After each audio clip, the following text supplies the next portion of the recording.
वक्फ bill पर देश भर के मुसलमानों का ऐलान जंग। क्या मोदी सरकार मुसलमानों के अधिकारों के साथ कर रही खिलवाड़?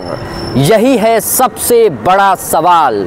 इन तमाम सवालों के बीच हाल ही में जमीयते उलमाए हिंद की अध्यक्षता में दिल्ली के इंदिरा गांधी स्टेडियम में संविधान संरक्षण सम्मेलन का आयोजन किया गया।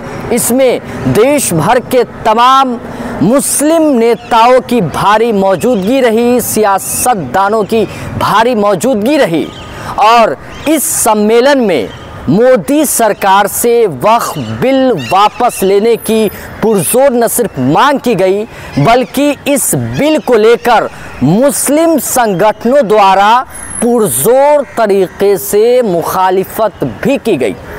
लेकिन सवाल यह है कि आखिर मुसलमानों को इस बिल में क्यों आपत्ति है, इस बिल को लेकर मुसलमान क्यों विरोध कर रहा है।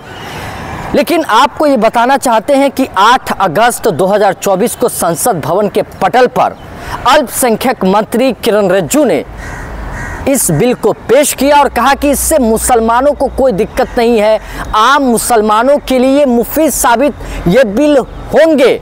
लेकिन असदुद्दीन ओवैसी इसका विरोध कर रहे हैं, अखिलेश यादव विरोध कर रहे हैं, तमाम विपक्षी पार्टियां इस बिल के खिलाफ मोर्चा खोल दिया है।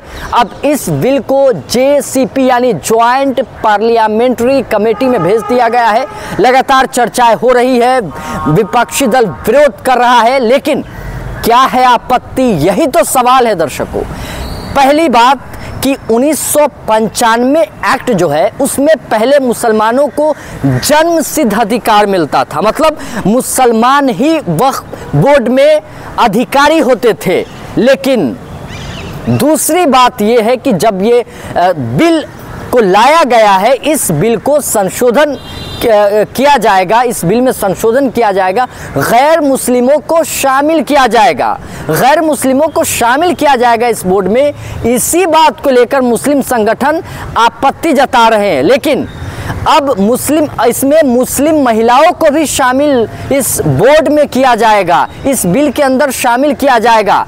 लेकिन गाहे बगाहे हिंदू संगठन सनातन बोर्ड लाने की मोदी सरकार से मांग कर रही है, जिसको लेकर पूरे देश में सियासी बवाल खड़ा हो गया है। लेकिन जहां एक तरफ देश भर के मुस्लिम समाज, मुस्लिम संगठन वक्फ बिल को लेकर विरोध कर रहे हैं, तो दूसरी तरफ हिंदू संगठन सनातन बिल बोर्ड लाने की मांग कर रहे हैं। इन सब के बीच मुसलमान खुद को कहां देखते हैं, यही सबसे बड़ा और आज का सबसे बड़ा सवाल है।